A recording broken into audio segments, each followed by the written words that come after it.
Beware, citizen, you are now departing from the world of allowable opinion.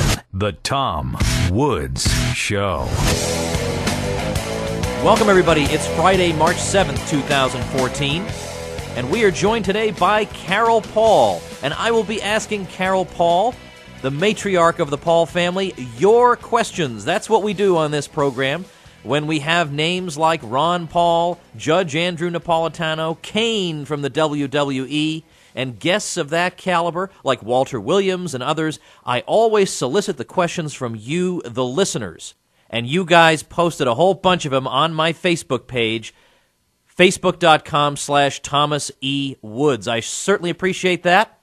We give you guys a daily dose of liberty education here on the Tom Woods Show. I am blown away by how many people are subscribing on iTunes and other podcatchers. I really appreciate that. You can find the iTunes subscription link at TomWoodsRadio.com. But every day we're giving you about 30 minutes of liberty education with great guests, great information, making you a better debater, helping you to understand things better, and keeping you entertained on your commute. Well, today, what a pleasure to talk to Carol Paul. Let me stop yapping and let me turn to Carol. Carol, thank you so much for being here with us today. So glad to be here. Carol, I announced that you were going to be a guest, and then I solicited questions from my listeners, and they rose to the occasion with a bunch of really interesting things to ask you. I'm just going to run through them. You ready? Ready. Okay, this first one is sort of a personal question, but we're all sort of curious. We want to know, all those years ago, when you first met Ron, what was it about him that made you say, this guy's a keeper? Well, oh goodness, there's so many things. Well, first of all, first time I ever saw him was he was running a race in track, and he was the third one, I guess, to take the... No, I guess he was the last runner. Anyway, the other person was almost a whole half a track ahead. He took that baton and he ran and he won the race for them. And I was impressed with his athletic ability. And then I just learned more about him, and he ended up president of the student council and just did everything in the right manner. He was very quiet. Sports was his stronghold, not girls. So I had a lot of work cut out for me. Okay. All right. Well, did you take the initiative with him then? I mean, I realize we have absolutely no business asking you this, but here we are doing it. Oh, well, it was my birthday is the 29th of February, and it only comes every 4 years. So when I was a little girl, my dad kept saying, oh, when you're 16, we're going to have a wonderful party, and we're going to have a band and a dance. And he just talked it up and talked it up. And lo and behold, I became 16. So all the girls in my class were invited, and they were to invite a date. And so I invited Ron. So I guess I was the initiator. Nice. Good for you. Good for you. All right, I've got some other pretty good ones here. Let's suppose you had become the First Lady. Now, of course, in our hearts, you are the First Lady, but had you thought about what the proper role of the First Lady is, or what you would have done as First Lady? Like, you wouldn't be telling us what to eat and all that sort of stuff, right? No, I think that the role of the First Lady is, number one, to be a lady in the true sense of the word. Someone that everyone can emulate. I know no one can be perfect, and everybody has their strong points, but I think that mothers and wives in America have a huge role, and I don't think they always see that role as important as it really is. So I guess I would have stressed, really, being a wife and true to your beliefs would be, a good starting place. Now, Carol, here's a tough one.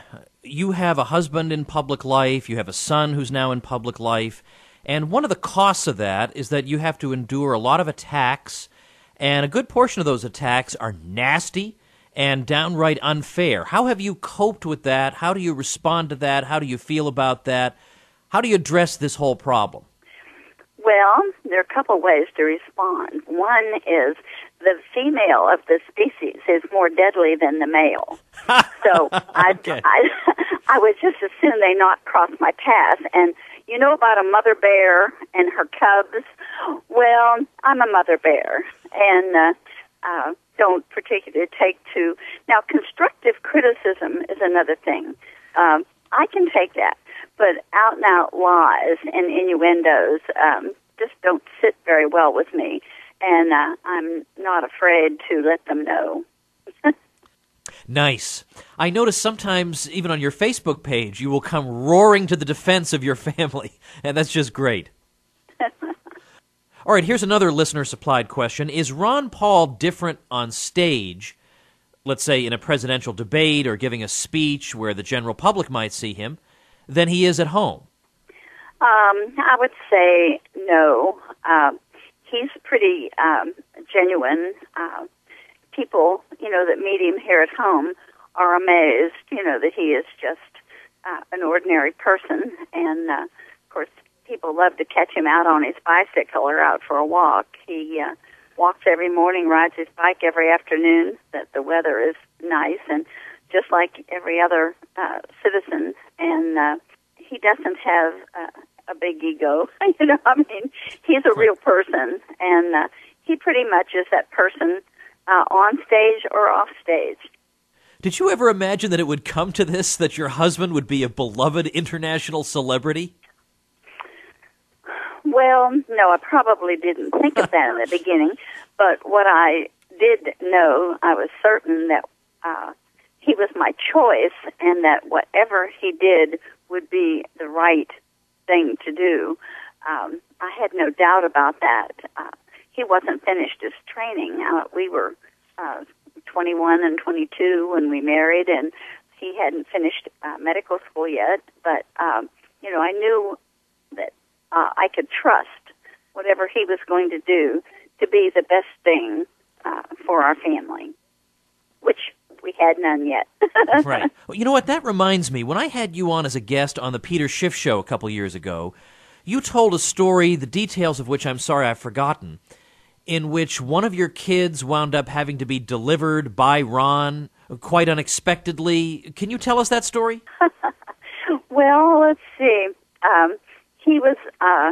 He always promised that he would be, right there, and if, something happened that there wasn't anyone else there that had more training than he did, that, he would be there. But I guess our second child, Lori, decided to come a little quickly, and I know he was sitting there, and I said to him, these contractions are a little harder than I remember.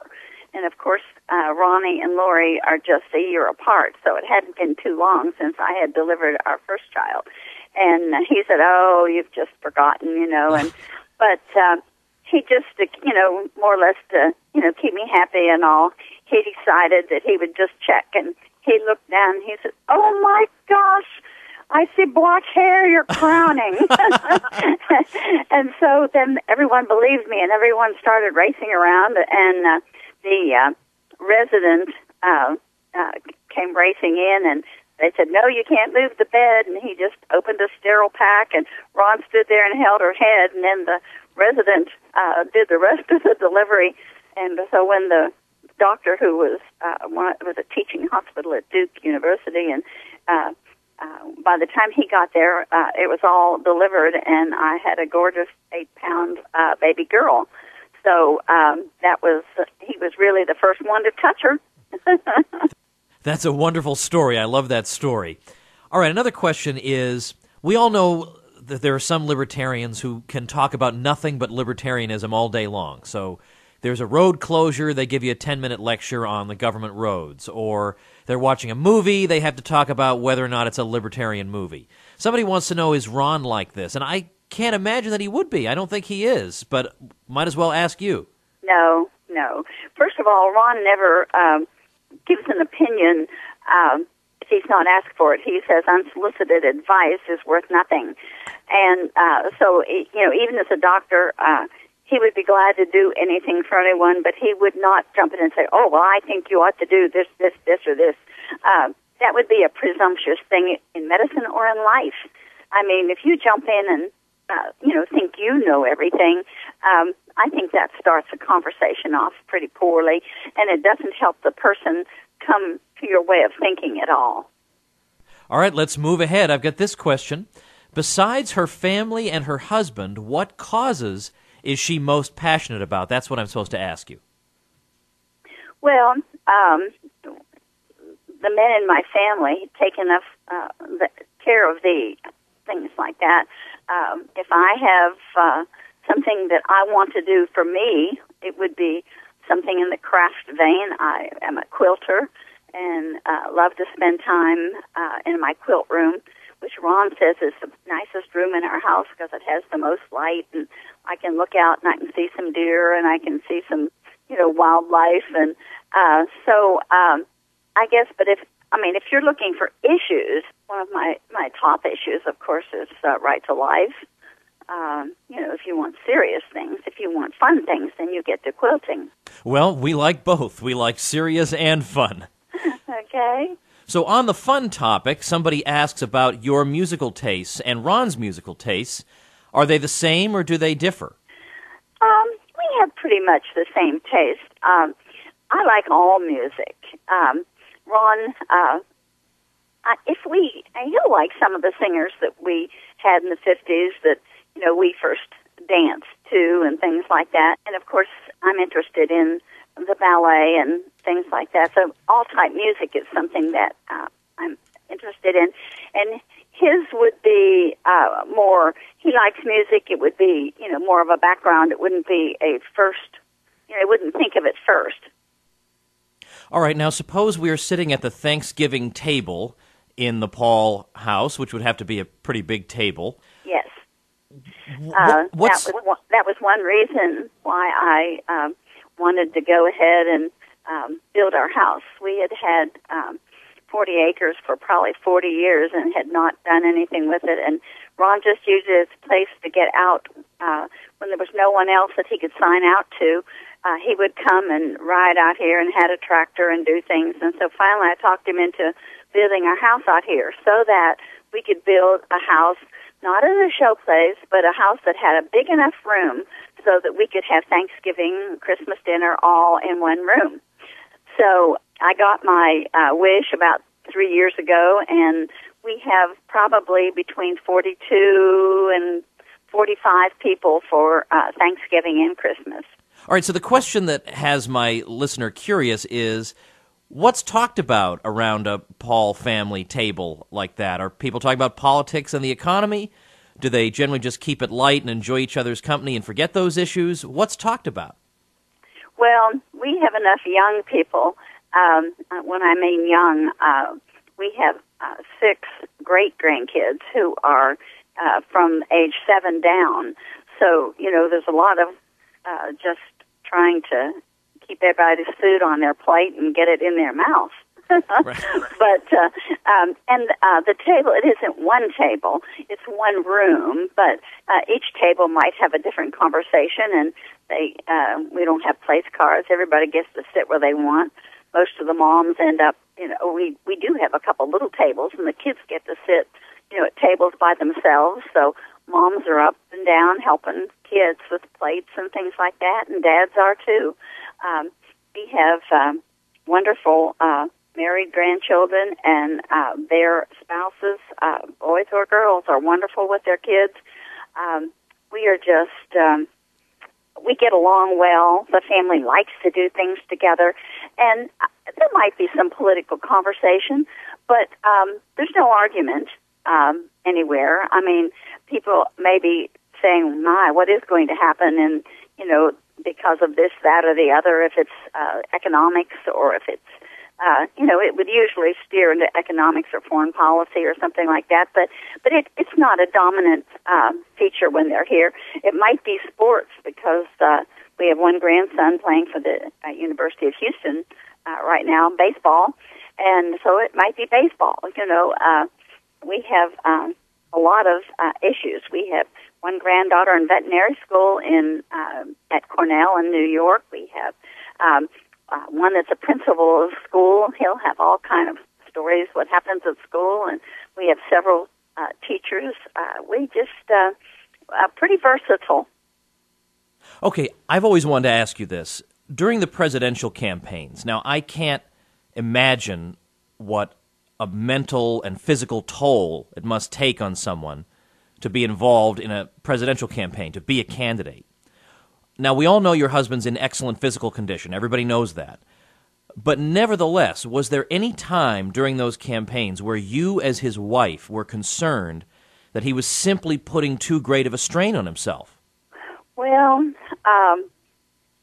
he always does things all the way, not half. But he does believe in exercise, and he believes if he isn't healthy and strong, that he's not any good to anyone else or the country. So he makes it a point, even in campaigning, that he has some time to do a little walking.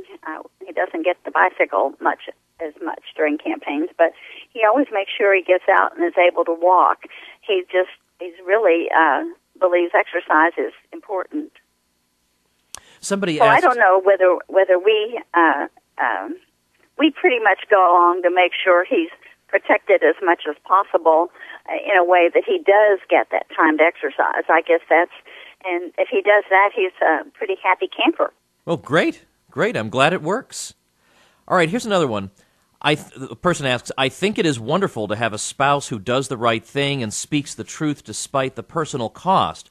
But I wonder how Dr. Paul's unpopular principles have given Mrs. Paul any trouble as well. Anything on that? No, I can't even think of an instance. My biggest job is to try to, get him color coordinated and ready for the next event. And sometimes that's a job because he doesn't think it's as important. He's into issues. He's not into, dress and design. So that would be the only place where I might say, I really don't like that tie. And he might complain a little bit, but usually he'll change it, but it might be a little grumpy about it. Now, of That's course, the only thing I can think of. I mean, as I say, we're really, we can talk anything. We don't usually, my grandmother was always the one that said, a soft answer turneth away wrath, but grievous words stir up anger. So I try to remember that. I'd be the quickest one to cause a problem if there was. I would be a shorter fuse. Ron is very kind, very gentle, very slow to anger. It just, unless you get him on foreign policy and killing people unnecessarily, he's pretty even keel. Now, did you live most of the time in Texas when Ron was in Washington? When Ron was in Washington, yes, we always lived in Texas. We had a condo up there so that he had a place where he could go and get away from the world when he left Congress, because anything that happens in the evening up there is not anything that helps our government. So we did have a condo, and we had it for 25 years, and even when he was out of office, he kept it because they always are welcome on the floor of Congress or Library of Congress, and he kept it to keep in contact and up to date on everything, that was going on. So, but we really felt we had 5 children in 5 different areas. A couple were, high school, grade school, elementary, and for us to go to Washington and live there with that many kids and have a second house that cost that much to run, and if we were faced with, more private schools, we were before the homeschool era. Had we been in the homeschool era, it would have been different, because I think it's something I would have tried, but it never even entered our minds. We're, very blessed to have pretty smart children. The first ones went through, I never had questions. They did what they were supposed to do, and I didn't know Mom was supposed to be in there behind them doing stuff. They made all A's. What could I do? So, I've learned a lot over the years. Well, did you personally spend enough time in Washington that you might ever have gone to dinner parties in Washington with Ron, things like that? No, I went to Washington when he wanted me to go to some. I mean, we had dinner at the White House and some things like that. Yes, I did those, and Ron is not one to do social things really without me. So, I mean, he did his job that he was called upon to do when he was there, and it wasn't, for social things. We've gone to a couple of inaugurations, but that's not his, thing to do either. I would be more interested in the social area. I belong to the Congressional Wives Club, and I attended as many of their things as I could. They meet once a month, but I wasn't in Washington every month. So maybe every 2 or 3 months, but it was enough that, I'll tell you one story that you'll like. When Ron was first in Congress, I was up there, and we had a little tiny Chevy Chevette, and I knew how to park it in the parking lot at the Capitol and go a few places. And so I was out one day in it, and I was coming back to the Capitol, and I only knew one way to get to it, but I had to cross like 8 lanes of traffic to make the turn I needed to. So there was a policeman standing on a corner, so I just kind of pulled over to the corner, and I told him my dilemma. I said, I don't know much about Washington yet, but had the congressional plates on the car and everything. I said, I need to get that turn to be able to turn to get into the garage. And he says, oh, that's not a problem. And he stopped all 8 lanes of traffic and let me turn to get in the right lane so I could get back in the garage. Nice. So I'm not a really brave driver in all that. And it is bumper to bumper. And, of course, it wasn't as much then as it is now. So it's you have to be aggressive. And I'm a good driver, but it was just a fun story. Who was president when you had dinner at the White House?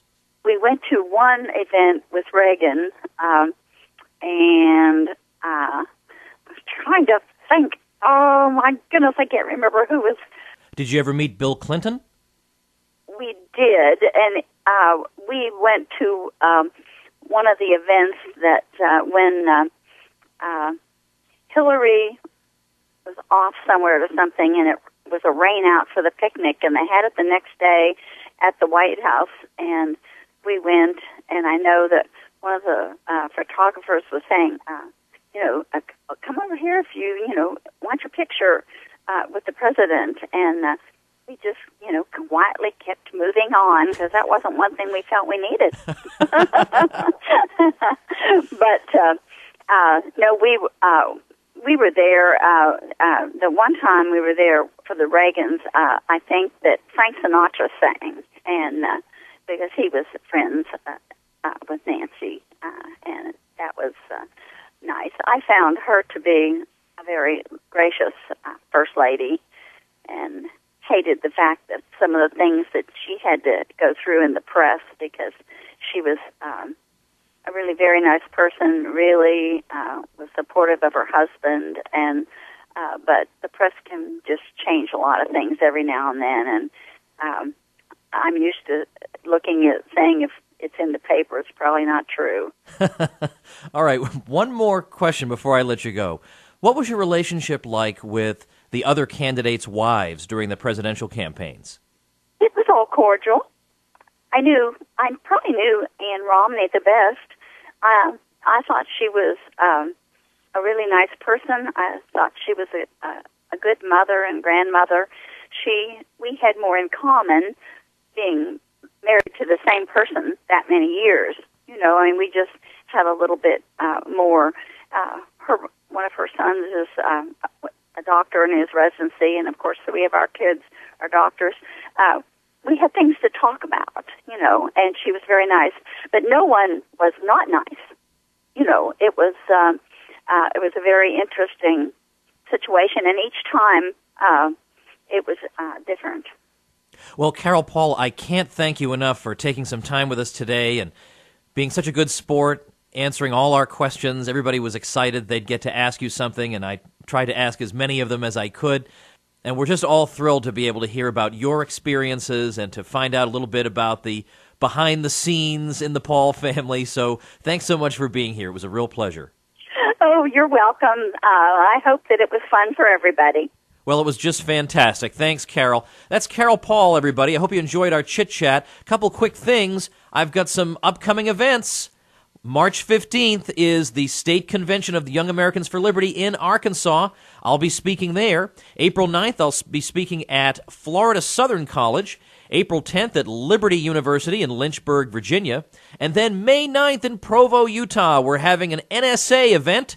But our event is anti-NSA. We've got an NSA whistleblower plus me as the keynote speakers. So that is going to be a fantastic event. I am hoping to schedule an event in the Boston area in late May or early June. Stay tuned on this program for details on that. And make sure and subscribe to the program on iTunes or Stitcher. You can find links to subscribe for free at TomWoodsRadio.com. Because remember, at the end of this month, I'm giving all you listeners a free book.